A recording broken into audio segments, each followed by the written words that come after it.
Supuestamente, estos están siendo estudios que siguen al curso político integral que acabamos de terminar.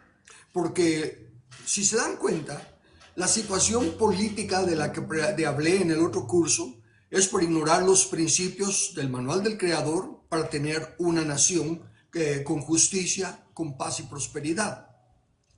Y entre las razones por las que eso no se da es porque no hay suficientes personas justas que estén dispuestas a participar en política, que es la única forma en la que se va a poder cambiar la situación de la nación, llegando al gobierno con personas que pongan ley que respeta a todos por igual, no que nos hace favores a los, porque yo les he dicho a los evangélicos, si buscamos a un evangélico para que nos ayude, seríamos tan corruptos como los demás que porque ponen a este porque les da láminas, o ponen a este porque les da bolsas solidarias, o ponen a este porque les da. No, es de buscar personas que quieran honrar a Dios haciendo la ley justa de Dios. Y Dios no hace acepción de personas en el juicio. Castiga al que comete la falta, aunque fuera el cristiano más cristiano de los cristianos. Si comete la falta, es culpable y la ley lo tiene que castigar. Bueno, pues esa es la política de la que hablamos en el curso anterior. Ahora hablemos de por qué no llegan esos justos al poder. Y lo que estoy presentándoles es los estorbos, los deslices que el enemigo ha puesto para que no sigamos en el camino de Dios. Y note que usé la palabra desliz, porque la Biblia dice, cuidemos de no deslizarnos. Un desliz no es una caída, pudiera dar una caída a lo largo, pero un desliz es sencillamente que se va caminando y de repente se resbala y se sale del camino. Y si no se percata que se sale del camino, va a seguir caminando paralelamente al camino, cerca del camino. Y no vas a darse cuenta que se salió del camino porque está bastante cerca. Pero cuando se llegue al final, va a encontrar que aquí hay un tope y el verdadero camino sigue.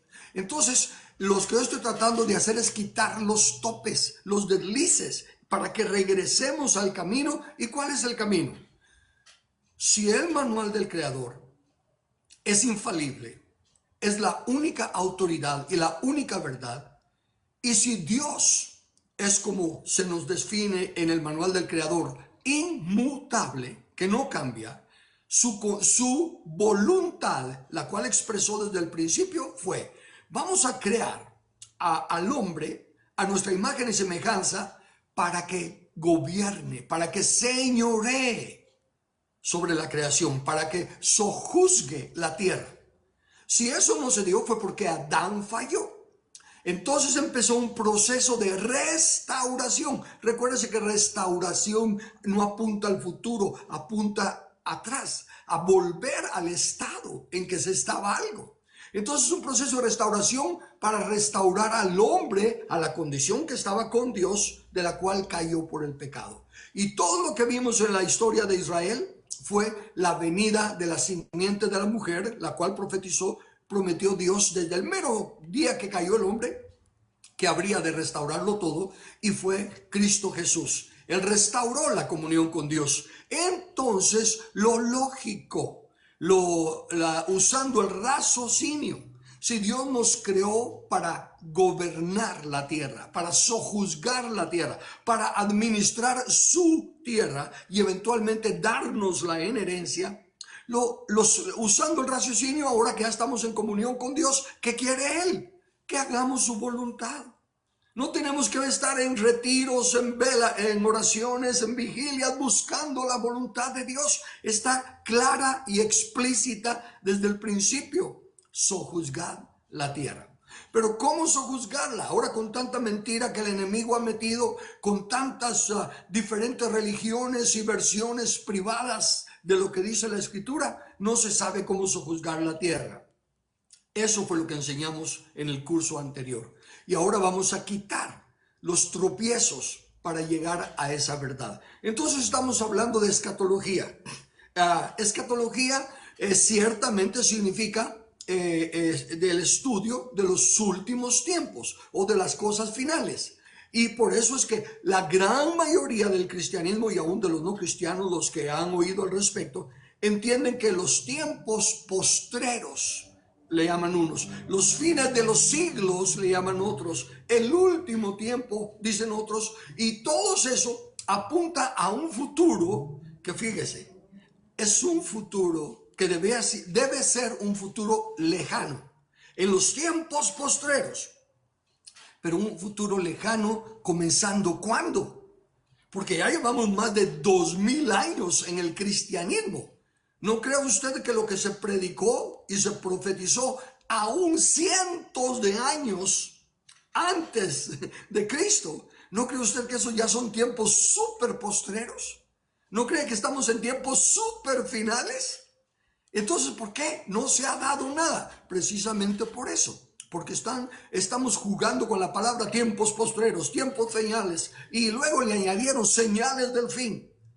Y lo que yo estoy tratando de hacerle ver es que el sentido común, se le llama sentido común, porque es lo que la comunidad, la mayoría de las personas cree, acepta y reconoce. Entonces, cuando alguien habla de la rosa roja, ¿verdad? O cuando alguien habla de la rosa, ya se entiende porque todos conocen la rosa roja. Cuando se habla de aún modismos, los modismos son modismos chapinas, modismos gringos, modismos de diferentes países, y es sentido común para lo que la mayoría piensa.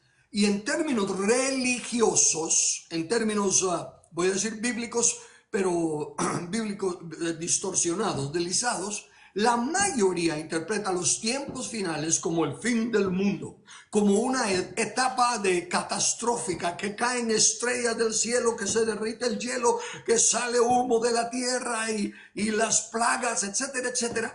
Todos piensan de un futuro pésimo, pesimista, un futuro catastrófico del cual todos quieren escapar.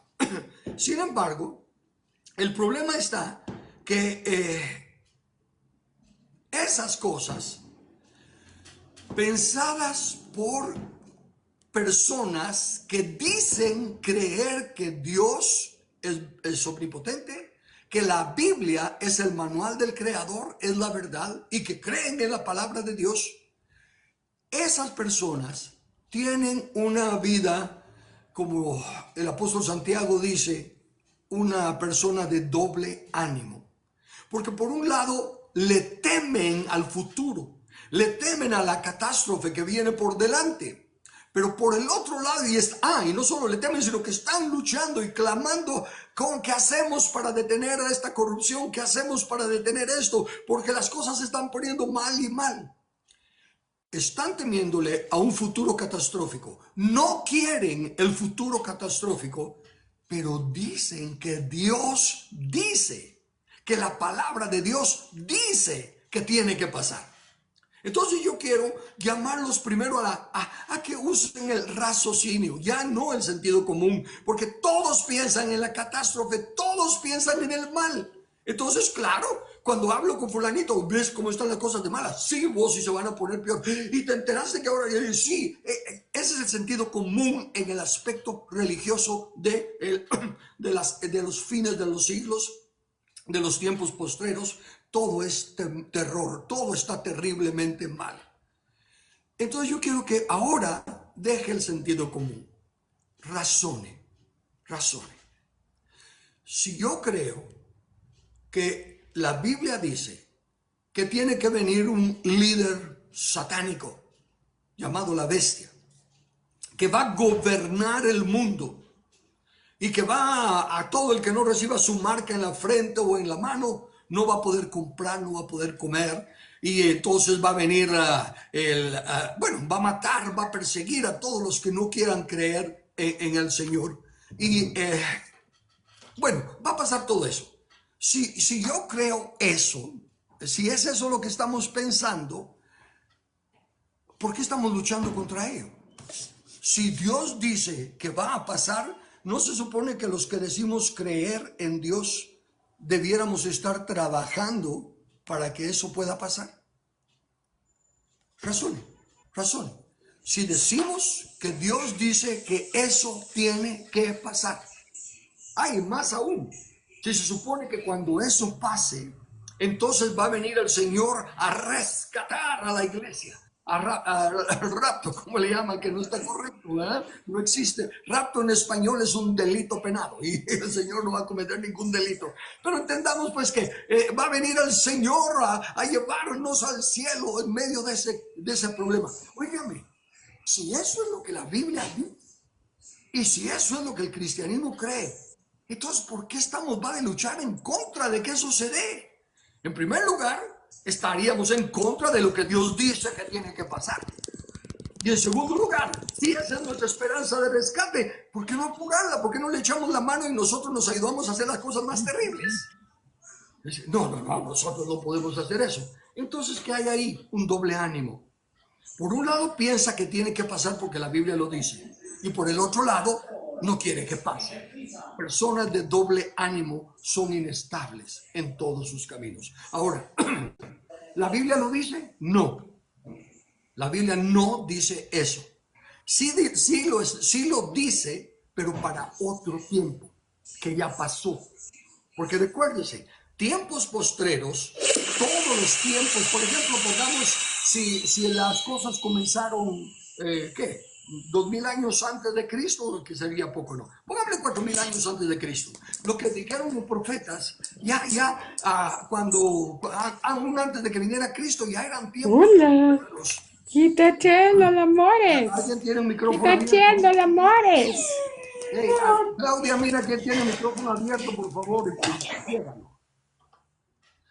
Ok, entonces, poniendo esa introducción, si usted cree en los tiempos postreros catastróficos que dice Dios que tienen que pasar, ¿por qué lucha contra ellos? Está luchando contra Dios. Si Dios dice yo quiero que esto pase y usted dice no quiero que pase, está luchando contra Dios. ¿Se da cuenta? Lo ilógico, lo irracional de esa postura doctrinal. De ahí que vamos a leer lo que la Biblia dice. Y comencé la semana pasada mostrando lo que significa la diferencia, mejor dicho, entre el raciocinio y el sentido común. El sentido común no sería malo si estuviera fundado en verdades, pero un sentido común fundado en religiosidad, tradiciones y demás especulaciones no sirve para nada. El raciocinio sí. Entonces, la Biblia es la única verdad, es la única que tiene la respuesta. Pero note, ahora le voy a leer lo que dice Segunda de Pedro, capítulo 1, versículos 20 y 21, solo para que entendamos qué está pasando. Dice, entendiendo primero esto, que ninguna profecía de la Escritura, ninguna, ni una sola, es de interpretación privada. ¿Qué quiere decir eso? Que si una profecía dice, el miércoles va a llover, eso es lo que dice.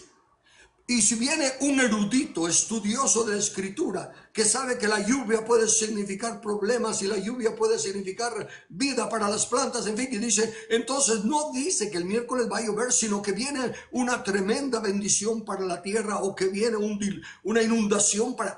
Ya esa es una interpretación privada, porque la Biblia dice explícitamente, el viernes va a llover, punto.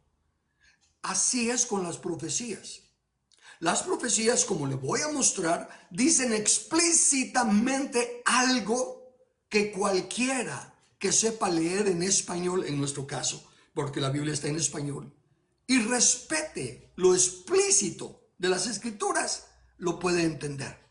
Pero si por el otro lado se levantan personas que piensan que porque ellos saben este idioma y saben de esto y del otro y empiezan a cambiarle el significado, esas ya son especulaciones, y eso es lo que ha pasado con la segunda venida. Eso es lo que ha pasado con los tiempos finales y el mal entendimiento de lo apocalíptico.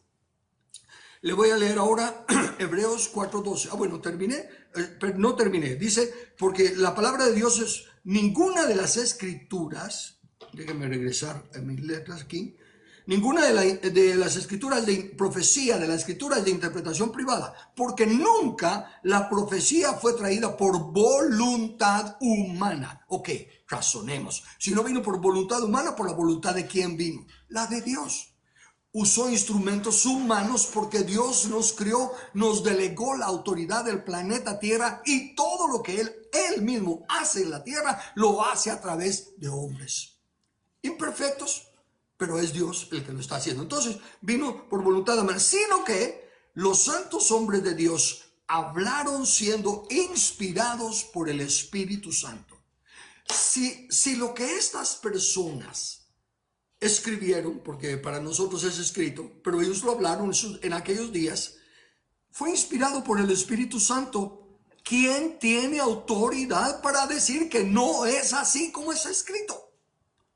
Nadie. Y ese es nuestro gran problema. Recuérdense que años atrás, en el oscurantismo que le llamaban, la gente no podía ni siquiera tener una Biblia porque solo los iluminados la entendían y solo los iluminados las podían predicar y enseñar. Tristemente, con tanto énfasis que se le pone aún al estudio de las cosas sagradas, aún a la teología, a las reglas de interpretación hermenéutica, y el exégesis y todo lo demás, se han levantado otros que asumen que el que no entienda de estas cosas tampoco puede entender la Biblia.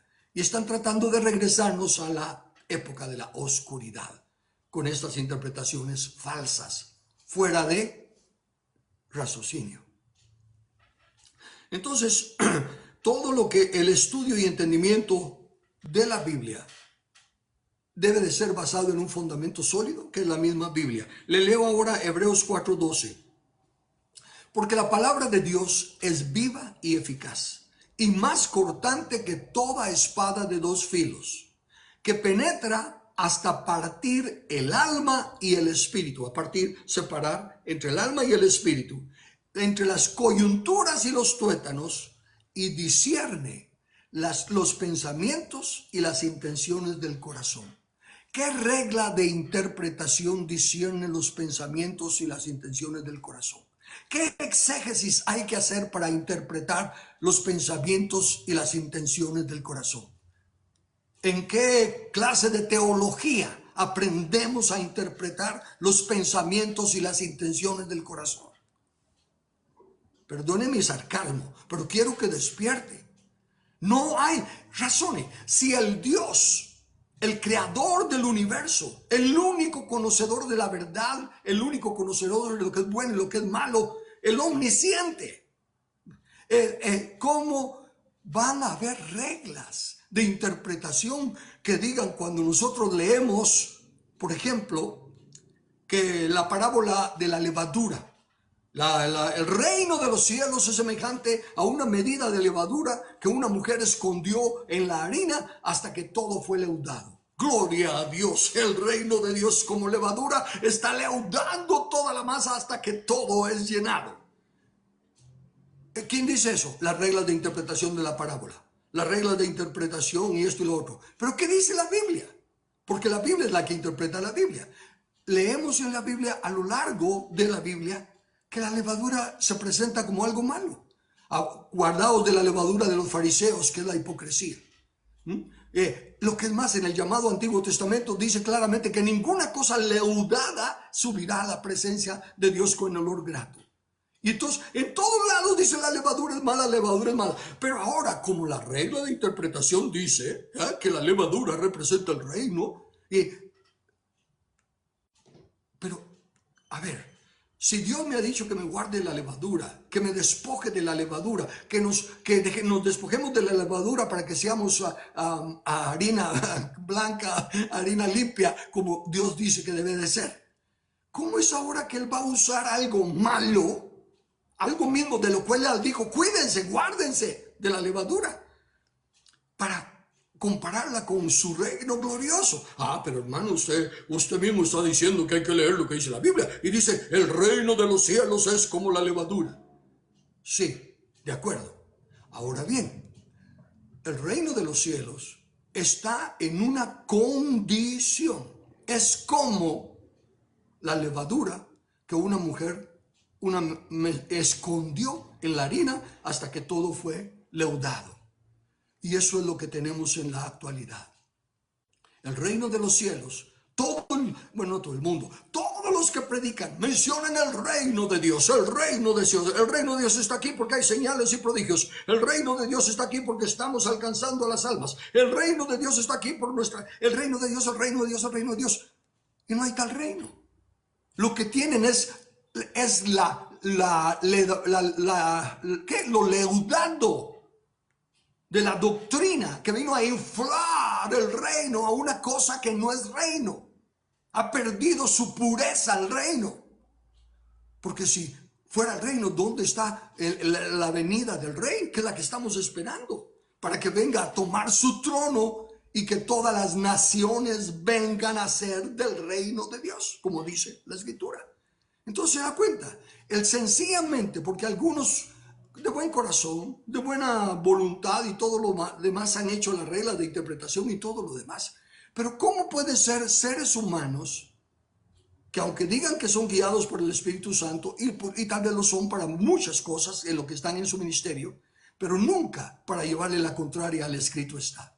Y si el escrito está, dice la levadura es mala. En esa parábola la levadura es mala. Y nos está diciendo que eso es lo que ha pasado. Nos han inflado el mensaje del reino con un montón de cosas que no tienen que ver con reino, no tienen que ver con política, para que me entienda. Porque el reino en los tiempos bíblicos es la política. Eran los reyes, eran los generales, eran los soldados, eran los doctores de la ley, etcétera, etcétera.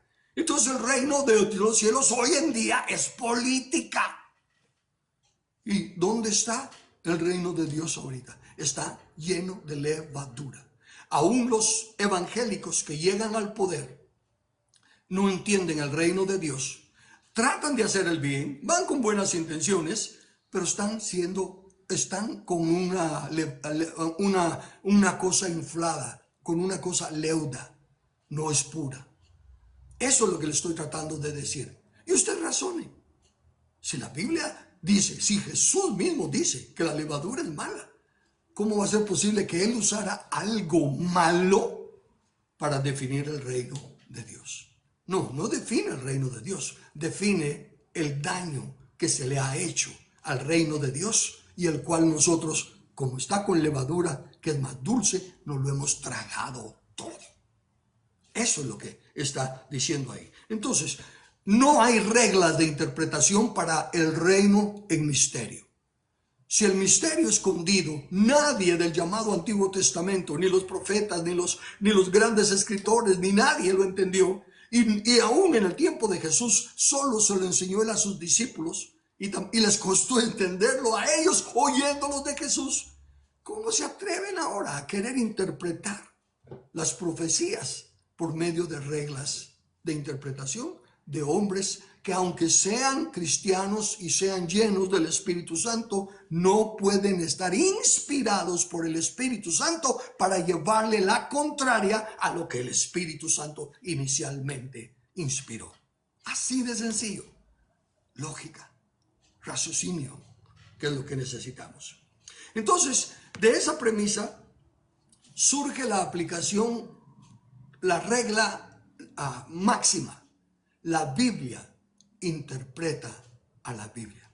La Biblia se interpreta a sí misma. Cuando dice algo aquí, hay corroboración de ese algo a lo largo de las Escrituras, para que sea con la Biblia interpretando a la Biblia. Cristo Jesús lo ejemplificó de diferentes maneras. Por ejemplo, cuando le hacían una pregunta, él contestaba con otra pregunta. ¿Qué dice la Biblia? ¿Verdad? ¿Qué está escrito? ¿Qué lees tú? Cuando le dijeron, Señor, Señor, ¿qué debo de hacer? ¿Qué lees tú? Jesús los llevaba a eso y respondía con, escrito está. Escrito está. Él no decía, sí, lo que él sí dijo fue, han oído que les han enseñado esto y esto. Pero yo les digo que no es así. Él sí vino a quitar la levadura y hablar la verdad. Pero como todos se habían tragado la levadura, el equivocado era él, y por eso al que tenían que quitar de encima era a él.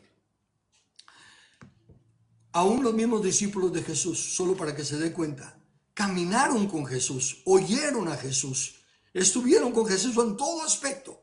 Y Él les habló acerca de su muerte y su resurrección. Sin embargo, no lo entendieron. ¿Por qué? Porque traían una tradición religiosa de toda su vida, de siglos, de estar oyendo las mismas cosas. Y entonces cuando llega el domingo y dos de los discípulos van en camino a Emaús, Jesús resucitado se les acerca y les dice en Lucas capítulo 24, versículos 25 al 27, ¿por qué están tristes? Esto es de lo que están hablando, que les da tristeza, y empiezan a decirle que Jesús, y nosotros creíamos que él iba a ser el Salvador, pero ya lleva 3 días de muerto. Y entonces Jesús les dice: oh insensatos y tardos de corazón para creer todo lo que los profetas han dicho. Y comenzando desde Moisés y siguiendo por todos los profetas, les declaraba en todas las escrituras lo que de él decía. Mire, esta es otra cosa. Dice la Biblia, nosotros somos cristianos cristocéntricos. La Biblia es cristocéntrica. Jesús está de acuerdo con eso, porque dice que en todas las escrituras se hablaba de él. ¿Y a qué se refería Jesús con todas las escrituras? Al llamado Antiguo Testamento. ¿No le parece que es ridículo pensar que lo que Jesús y los apóstoles usaron para predicar el evangelio del reino hoy en día sea de menos? No, el Antiguo Testamento ya se cumplió. No, ya no estamos bajo la ley, sino bajo la gracia. Gloria a Dios, aleluya. Sí, raciocinio. Usted me quiere decir que lo que Jesús y los apóstoles usaron como escrituras para hablar del reino ya no cuentan. ¿Se está dando cuenta? Y por eso estamos como estamos. Y por eso se va a dar cuenta, porque yo digo, los únicos culpables de que las cosas estén como están somos nosotros, los cristianos. Porque somos a los que Dios ha delegado la responsabilidad de sojuzgar la tierra, discipulando a las naciones, enseñándoles a las naciones. Sigo leyendo. Al darle más valor a las leyes humanas, a los conceptos de teología y todo lo demás, por encima del escrito está. Es por lo que hemos llegado a la condición en la que estamos. Entonces, le voy a leer lo que mencioné en la plática anterior de lo que es el raciocinio. Dice raciocinio. El raciocinio sigue una estructura lógica y sistemática que implica, esto es lo que implica, identificación de premisas. Primero hay que identificar cuáles son las premisas o el fundamento sobre el cual vamos a edificar. Identificación de premisas. La aplicación de reglas una vez que ya estamos sobre el fundamento de la premisa. Y la deducción de conclusiones. ¿Ok? Entonces, la identificación de premisas, como le digo, le leo ahora. Una premisa es una afirmación o una oración que se utiliza como base para llegar a una conclusión lógica. Las premisas son la base de la lógica y la argumentación. Deben ser verdaderas para que la conclusión sea válida. Las premisas deben ser verdaderas para que la conclusión sea válida. Mi premisa es la regla principal, porque luego viene el poner las reglas. La premisa fundamental es que la Biblia, como el manual del Creador, es la única fuente de verdad. Y usted me va a decir amén. Todos los que creen en Dios y en la Biblia me van a decir amén. La Biblia es la respuesta. Ok, pero note esto. Voy a leerle segunda de Pedro. Bueno, ya se lo leí. De que ninguna de las profecías vino de Dios. Luego vienen las reglas. La regla es de que la Biblia es la que interpreta la Biblia. Si la Biblia, tomemos el milenio, por ejemplo. Solo para ir aclarando las cosas más con ejemplos bíblicos que con definiciones mías. ¿Cuántas veces se habla del milenio? Es solo en el mismo libro de Apocalipsis y en el mismo contexto. El milenio no está a lo largo de las escrituras. El milenio está en un libro que es netamente simbólico, no literal, pero la gran mayoría hace una doctrina literal de 1000 años literales. Cuando 1000 en la Biblia es usado a lo largo de la Biblia para hablar de multitud, de mucho, de largo, de grande. ¿Ven? Entonces, ahí está ya un ejemplo de que si se está edificando sobre bases sólidas. Hacer una doctrina del milenio sobre un libro simbólico y tomarlo como base para tantas cosas que se hablan es distorsionar la regla número 1. La Biblia interpreta a la Biblia. ¿Ok? Si estamos hablando del milenio, ¿qué dice la Biblia acerca de 1000 años? Y va a encontrar un montón de versículos en el llamado Antiguo Testamento, el cual predicó Jesús y los apóstoles, que usan el milenio, los miles, como gran cantidad, ya sea de tiempo o de número de cosas. Y la conclusión o la deducción de conclusiones a la que llegamos con lo que les estoy diciendo es que deben de ser congruentes con esa verdad de que la Biblia es inspirada por el Espíritu Santo y que las reglas son de que la Biblia interpreta a la Biblia. La Biblia lo resume a y para llegar a la deducción de conclusiones, quiero repetir un consejo que me diera el doctor Samuel Berberian, que ha transformado grandemente mi entendimiento de la Biblia. Él me dijo, la Biblia dice cosas explícitas. ¿Qué significa explícito? Claro, que no hay ninguna duda, no se puede confundir. No requiere conocer esto o aquello, está claro, es explícito. Las cuales hay que obedecer sin cuestionamiento. Luego dice otras cosas implícitas que se tienen que deducir de lo explícito. Esto es lo explícito, pero de eso deducimos que esto otro entonces está implícito. ¿Ok? Y en tercer lugar, guarda silencio. Y cuando la Biblia guarda silencio, significa que no debemos de especular con lo que dice la Biblia. La Biblia lo resume así, Deuteronomio 29:29. Las cosas secretas pertenecen a Jehová, nuestro Dios. Mas las reveladas son para nosotros y nuestros hijos para siempre. En el llamado Antiguo Testamento habrá algo revelado. Por lo tanto, si es para siempre, nunca pasa. Para siempre, para que cumplamos todas las palabras de esta ley. Pero si ya no estamos bajo la ley, ¿se da cuenta? Aquí dice que es para siempre. ¿A qué le vamos a creer? ¿Al escrito está? ¿O a los que con buenas intenciones dividieron la Biblia, los libros de la Biblia en llamados Antiguo Testamento y Nuevo Testamento y trajeron esta tremenda confusión? Entonces, ahora vayamos a poner en práctica esto que dice lo del manual del Creador.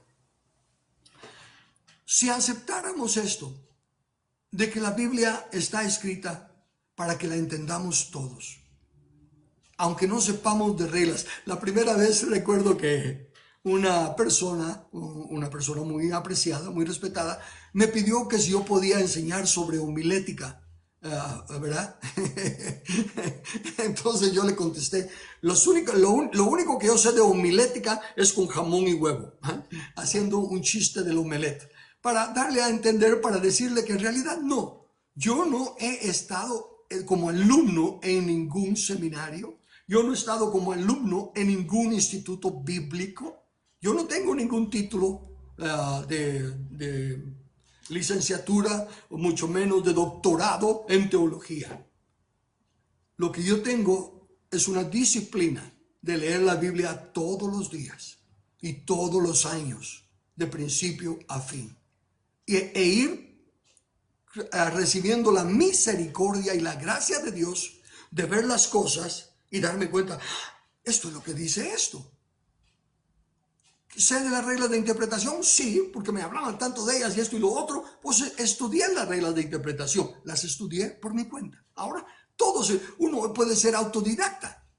No tiene que estar pagando en una universidad ni nada, uno puede ser autodidacta. Y yo me he dedicado a eso, desde luego, un paréntesis. Desde luego, por sobre todo lo que yo estoy diciendo, es la misericordia de Dios, que me ha visto con ojos de misericordia, se ha apiadado de mí y me ha permitido ver lo que veo. No por mérito propio, no me jacto de ser un erudito, pero sí defiendo celosamente. El escrito está que cualquiera puede leer como yo y darse cuenta que dice lo que yo me estoy dando cuenta que dice. Porque sencillamente estoy leyendo y creyendo que lo que leo en este libro, que es el manual del Creador, es la verdad. No estoy tratando de que encaje lo que estoy leyendo con la doctrina de mi congregación, o que encaje con los últimos tiempos, o que encaje. No. Yo estoy leyendo, y conforme estoy leyendo, Dios misericordiosamente me abre el entendimiento a lo literal de las Escrituras. Entonces, ya con esa ilustración ahora voy a ponerle un ejemplo y le suplico que ahora, esto va a ser ahora la demostración de lo que he tratado de explicar. Así que présteme atención. Vamos a ver lo explícito e implícito y silencio que menciona la Biblia para poder aclararla. Voy a comenzar con la segunda venida de Cristo. ¿Quiere usted saber acerca de la segunda venida de Cristo? ¿Cuán cerca está? ¿Cuán lejos está? Es una venida en secreto. Y todas las demás cosas. Yo le voy a leer lo que dice explícitamente, deducir lo que está implícito y guardar silencio en lo que hay que guardar silencio. Comienzo con el texto de los más conocidos al hablar de la segunda venida de Cristo. Primera de Tesalonicenses 4:16. Óigalo. No empiece, sí, ese es el rapto. No empiece a decirle a la Biblia lo que tiene que decir. Ese es otro de los problemas de los encabezados de la Biblia. El primer viaje misionero de Pablo. Y entonces ya todos llevan en la mente, vamos a ver el primer viaje misionero de Pablo, y no se dan cuenta de otras cosas que lo que Dios está enseñando allí. Lo mismo aquí. Primera de Tesalonicenses 4:16, el rapto. No. Oiga lo que dice la Biblia. Porque el Señor mismo, con voz de mando, con voz de arcángel y con trompeta de Dios, descenderá del cielo y los muertos en Cristo resucitarán primero. No voy a seguir leyendo lo demás porque solo quiero que se dé cuenta que estamos hablando de que la Biblia dice explícitamente que el Señor va a venir. Va a descender del cielo. Hay tantas otras declaraciones, ¿verdad?, acerca de eso. Por ejemplo, en Tito 2:13 dice, aguardando la esperanza bienaventurada y la manifestación gloriosa de nuestro gran Dios y Salvador Jesucristo. Y cuando leemos las parábolas, dice, por ejemplo, en las minas, un hombre se fue a recibir un reino y volver. Y cuando volvió, vino a pedirle cuentas a ver qué hicieron con las minas. O la de los talentos, que les dio talentos y a su venida les preguntó a ver qué hicieron con los talentos. O sea que no hay problema en los que los cristianos creemos en una segunda venida. Está explícito. Pero ahora vayamos a lo implícito. Queda implícito que en su segunda venida Él viene, y esto es algo que aunque está implícito, la mayoría no se ha parado a razonarlo. Que cuando Él viene a pedir cuentas. Señor, tu mina ganó 10 minas. Señor, tu mina ganó 5 minas. Señor, tus talentos se ganaron tanto. Señor, yo sabía que tú recoges donde no sembraste, así que guardé tu mina y aquí está. Señor, yo sabía que tú eres un hombre muy fuerte y todo, así que aquí está el talento que me diste, te lo devuelvo. ¿Y qué les dice a los negligentes en usar la mina y los talentos? Apartados de mí al fuego eterno. Ven, entonces viene a pedir cuentas. Entonces todos los que anhelan la segunda venida de Cristo ya están listos para rendir cuentas. ¿De qué le van a rendir cuentas a Dios? Señor, yo me guardé de todo el corazón, me abstuve de todo lo malo y todo. Guardé tu talento, guardé tu mina, no la usé, no la invertí, no se multiplicó, no ganó aunque fuera uno. O lo que es más, aunque no se multiplicara, traté, Señor. Traté de vender el producto, traté de hacer la obra, traté, pero me cerraron la puerta en la cara y todo. Y garantizo que a esos también el Señor les dice, bien, buen siervo y fiel, entra en el reino de tu Padre. Porque lo que Él condena es el no trabajar. Aquellos que estaban ociosos sin trabajar, ¿por qué no están trabajando? Nadie los contrata. Vayan a mi viña. ¡Hala, ya es tarde! Ese día se está acabando el día y ustedes también sin trabajar, vayan a mi viña. Ya solo falta 1 hora para que se acabe el día y ustedes sin trabajar, vayan a mi viña. O sea que no hay excusas. Él dice hay que trabajar. Y luego a cada uno recompensa. Y fíjense que en su misericordia recompensó a los últimos tanto como a los primeros. Pero eso fue en su misericordia. ¿Ok? Entonces le queda implícito que cuando el Señor viene a pedir cuentas del desempeño que hayamos hecho de nuestra nueva vida. Si nacimos de nuevo, si fuimos redimidos por la sangre del Cordero y ahora Él nos ha pedido que sigamos sus pisadas, que nos neguemos a nosotros mismos, que vayamos en pos de Él y que hagamos su voluntad, discipulemos a las naciones, pongamos a sus enemigos por estrado de sus pies para que Él venga a establecer su reino. Eso queda implícito. ¿Y en qué sigue? ¿En qué guarda silencio el Señor con respecto a la segunda venida? En que en el tiempo de su venida nadie lo conoce. Fíjese, explícito, implícito y silencio. ¿Y en dónde están los grandes problemas de la iglesia, las divisiones entre cristianos de una denominación y de otra? En el silencio, en las especulaciones del silencio, porque todas las profecías que se hagan acerca de la segunda venida de Cristo son mentira, son especulaciones, porque el manual del Creador escrito está, nadie conoce el tiempo. Así de sencillo, ¿se da cuenta? Entonces empiece a razonar. Todas las señales de la venida, que ya son los últimos tiempos. Al respecto, para mí me gusta documentarme, como le digo, cuando hago algo, y entonces estudio. Soy autodidacta, y ahora con toda la facilidad de meterse al internet y averiguar. Yo puse la pregunta acerca de cuántas veces se ha anunciado la segunda venida de Cristo. Y en la página esta, predicciones y afirmaciones sobre la segunda venida de Cristo, me encontré esta respuesta. Hay 45 veces que se ha anunciado la segunda venida de Cristo, siendo la primera en el año 500.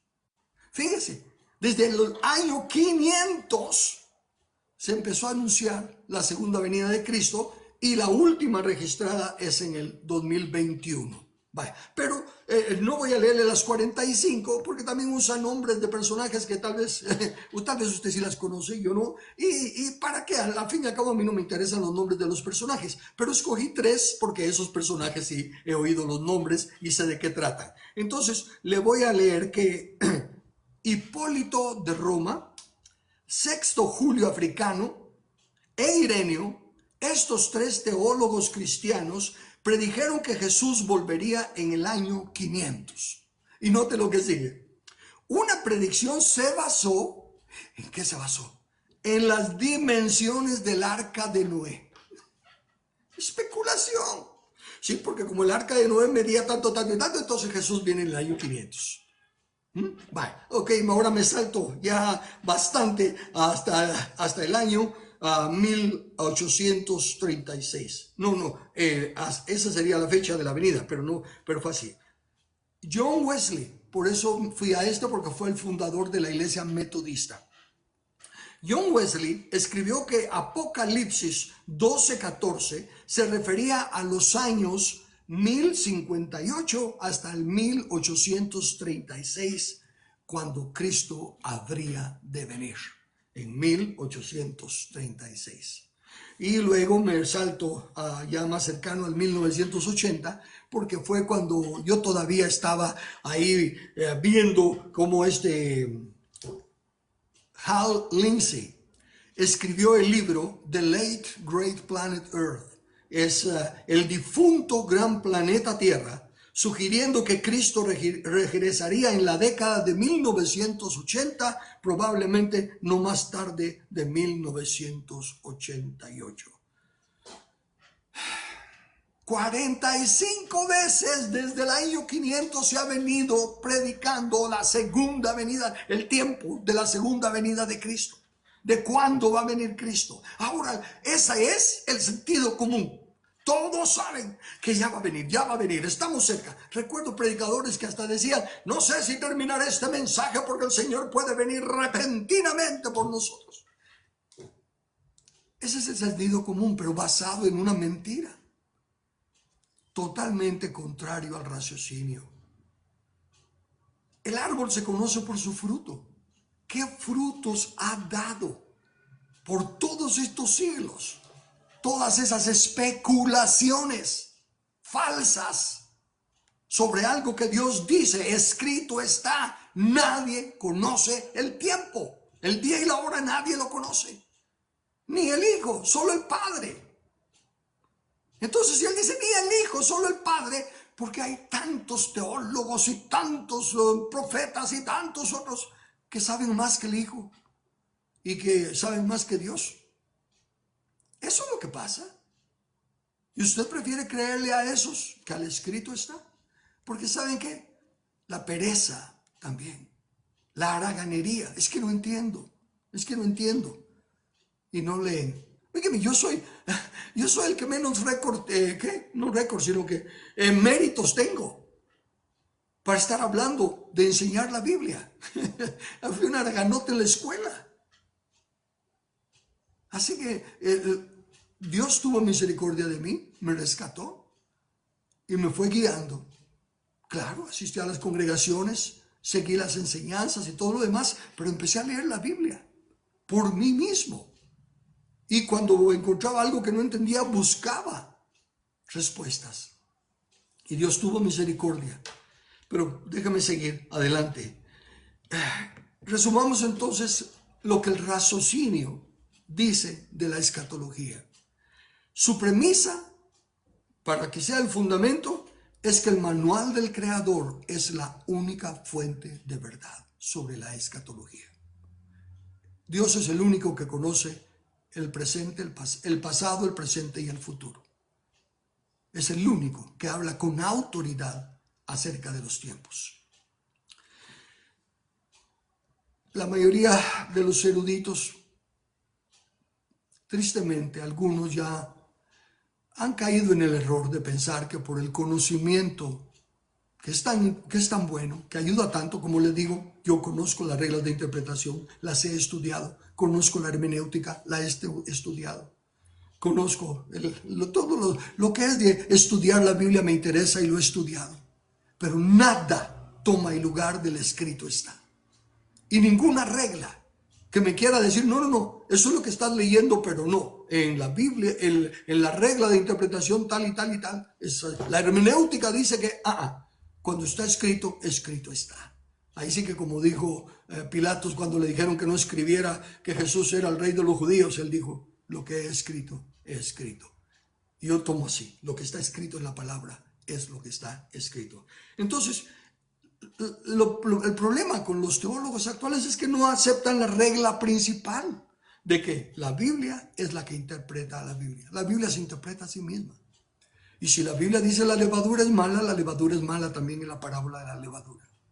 La Biblia se interpreta a sí misma. No me importan las reglas de interpretar parábolas cuando contradicen el escrito está. Y por lo tanto la deducción de las conclusiones a las que han llegado son conclusiones equivocadas. No a las que espero mostrarle en los siguientes días. Hoy solo quiero terminar llamándonos a la exhortación de 2 de Crónicas 7:14, pero ya no con la mentalidad de que habla de Israel. Israel no es el pueblo de Dios, eso ya lo enseñé los días lunes y las 10 enseñanzas están aquí en mi perfil de TikTok. Dice 2 de Crónicas 7:14, si se humillare mi pueblo, ¿quién es el pueblo de Dios? Si usted no puede decir nosotros, la iglesia, usted está equivocado. Si usted dice que es Israel, usted no está leyendo la Biblia en español, no está leyendo el escrito, no está tomando las palabras de Dios como veraces. Está poniendo en tela de juicio que Dios dijo, vosotros no sois mi pueblo. Que Dios dijo, estuve airado contra ellos todo el tiempo. Los soporté con paciencia como vasos de ira. Todo eso está escrito y en las lecciones que he estado compartiendo los días lunes, como digo, ya van 10. Ahí lo explico explícitamente porque no lo digo, no lo explico. Lo leo directamente de las escrituras. Entonces, si se humillare mi pueblo, Dios está llamando al arrepentimiento a la iglesia. Tal como en el libro de Apocalipsis, Dios no llama al arrepentimiento a los inconversos, a los narcotraficantes, a los mafiosos, no. A la iglesia le llama al arrepentimiento. Y sigue haciéndolo hoy. El juicio debe de comenzar por la casa de Dios, la cual somos nosotros. Si se humillare mi pueblo sobre el cual mi nombre es invocado. ¿Qué pueblo invoca el nombre, el único nombre que es dado a los hombres como mediador entre Dios y los hombres? Solo la iglesia. Y oraren y buscaren mi rostro. ¿Qué es buscar el rostro de Dios? Buscar su voluntad. Volvernos a las escrituras, al escrito está. Y hacer lo que Él enseña y ordena y dice que hagamos. Y si se convirtieran de sus malos caminos. Nosotros no somos adúlteros, no somos asesinos, no somos borrachos. No está hablando de pecados. Malos caminos. Puede ser un camino de 6 carriles súper asfaltado con bellezas de panorama de volcanes y de cosas lindas en el viaje y tiendas de lujo y restaurantes fabulosos en el camino. Pueden ser caminos que parezcan buenos, pero si no van a hacer la voluntad de Dios, si no van a establecer su reino, poniendo a sus enemigos por estrado de sus pies y enseñándole a las naciones, discipulando a las naciones, no es el camino de Dios. Recuérdense que desde el principio, cuando dijo de Abraham, yo sé que él mandará a su casa que guarden el camino de Dios, haciendo justicia y juicio. ¿Y desde dónde se hace la justicia y el juicio en las naciones? Desde el poder. Desde el ejecutivo, legislativo y judicial, las cuales, las 3 instituciones, las 3 ramas, son establecidas por Dios para su servicio y para el beneficio del pueblo. Pero nosotros, que nos suponemos ser la luz del mundo y la sal de la tierra, hemos sido engañados y seguimos viviendo la mentira de que no nos metemos en política. Es lo mismo que decir no queremos meternos al reino de Dios. ¿Usted no quiere ser parte del reino de Dios? Ok, tiene todo el derecho. Él le ha dado libre albedrío. Pero si usted quiere ser parte del reino de Dios, es la política de nuestros días. Era reino en aquel entonces, es política en nuestros días. Entonces, dice Dios, yo iré desde los cielos y perdonaré sus pecados, los pecados de la iglesia. Pecados de negligencia, pecados de desobediencia y deslices doctrinales. Y sanaré la tierra. No el calentamiento global y todas las basuras que mencionan para mantener a la gente asustada. Y Dios puede sanar la tierra en un santiamén. Entonces, de eso se deduce lo implícito, que las cosas cambiarán hasta que la iglesia acepte su identidad como pueblo de Dios, como los que tienen que llevar la justicia y la verdad al gobierno para poner así a los enemigos de Cristo por estrado de sus pies. Los enemigos de Cristo no son diablos, demonios, esos ya los venció. Los enemigos de Cristo son las leyes injustas que se levantan contra el trono de Dios. Consecuentemente, es a esas personas a las que hay que quitar del medio y tomar esos puestos por gentes que teman a Dios y su ley. No estoy diciendo que sean evangélicos, pueden ser evangélicos y en realidad de escogencia deberían de ser los evangélicos los mejores preparados, pero no lo son. Así que de eso viene de lo implícito. Y guarda silencio en cuanto a cuándo se va a dar. ¿Por qué? Ahora ya puedo decirle por qué, y usted debe de entender por qué no se habla del tiempo. Porque el tiempo Dios no lo definió, porque nos ha dado libre albedrío y nos comisionó. Y nos dio la condición que cuando nosotros pongamos a sus enemigos por estrado de sus pies, entonces Él vendrá. ¿Quiénes son los que deciden cuándo es la segunda venida del Señor? Los cristianos, si se arrepienten y se enfocan que su meta es ganar su nación políticamente hablando. La meta del cristianismo hoy en día es llegar a la presidencia, al ejecutivo, al legislativo y al judicial, porque eso es tomar las puertas de la ciudad, y eso es poner a los enemigos por estrado de sus pies. El silencio es precisamente entonces porque nosotros, con nuestra actitud y nuestra obediencia, somos los que decidiremos el tiempo, porque dice clara y explícitamente en el libro de Hebreos, ahí lo dice por 8ª vez, 7 veces antes ya está escrito a lo largo de la Biblia, y parece que los cristianos leen con otros anteojos denominacionales y no lo ven.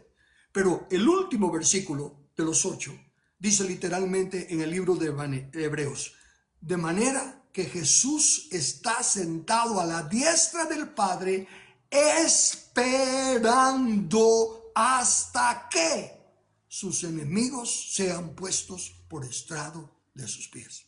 Explícito. Ah, no, hermano, pero eso se refiere a... No me empieces a sacar ya cosas de que esto, de lo otro. No, el explícito. 8 veces. Y si así no lo pueden entender, qué barbaridad. Entonces, esta fue la introducción la semana pasada, y esta, para que en la próxima, cuando ya empiece a leerle los versículos que hablan de los tiempos postreros, de los tiempos finales, de los siglos finales, lo leamos explícitamente y aceptemos el escrito está. Ok, si hay alguna pregunta, algún comentario que requieran alguna respuesta, con gusto ahora. Es un consejo para todos. Hay bastantes libros muy buenos. Hay bastantes libros, yo he leído bastantes libros y tengo muchos en mi haber, y de hecho escribo libros porque creo que es la mejor forma que puedo dejar mi legado plasmado. Pero mi recomendación es, primero, lean la Biblia, léanla toda, de principio a fin, para que luego cuando lean algún libro, como todos, aún en los míos definitivamente van a encontrar cosas que tal vez no encajan. ¿Por qué? Porque yo tampoco soy perfecto, porque yo también, mi mente no me ha dado para tener una revelación tal que no me equivoque en nada. Pero si se tiene un filtro de las escrituras, entonces cuando uno lee algo en un libro, suena bonito y todo, pero hay un clic, hay algo ahí que dice no encaja con la Biblia. Primero tienen que tener el filtro de la Biblia para poder aprovechar al máximo lo que saquen de los libros, porque aún de los errores de los libros, con el filtro de la Biblia, se aprende algo. Así que mi consejo, primero estudien la Biblia. Ahora hay tantas herramientas en línea para leer la Biblia cronológicamente, que eso es lo mejor, eso es lo que yo hago todos los años, porque los libros de la Biblia no están en un orden cronológico. Hay uno que fue escrito mucho antes, que está hasta después, y hay uno que está escrito de inmediato y fue escrito mucho después. Así que cuando ya los ponen en orden cronológico, la Biblia va cobrando más sentido. Así que recomiendo primero lean la Biblia. Ok, es una cosa un poco confusa tal vez para mí, pero lo que dicen, la segunda venida se predica desde que Cristo se fue, se fue, claro, definitivamente, porque es la bienaventurada esperanza que todos tenemos, ¿verdad? La segunda venida. Pero el punto es, no se sabe cuándo. No hay señales de su segunda venida. Y el problema que estamos confrontando, y recuérdense que mi contexto es por qué estamos tan mal políticamente en nuestras naciones. Ese es mi contexto del cual estoy enseñando. Y una de las razones de que estamos tan mal es que hay un engaño de pensar que ya la segunda venida está cerca, que ya nos vamos, y entonces nadie hace nada por o trabajar esta tierra que es de Dios. Nadie se hace como el que está cuidando, un administrador responsable de administrar los bienes de nuestro rey, sino que todos están habiendo que hagan lo que quieran los que se quedan con ellos. Yo me quiero ir. Ese es el punto. No estamos hablando de cuánto se predica de la segunda venida. Estamos hablando de el mal enfoque que le dan a la segunda venida, haciendo como que es la salvación. Y no es esa la salvación.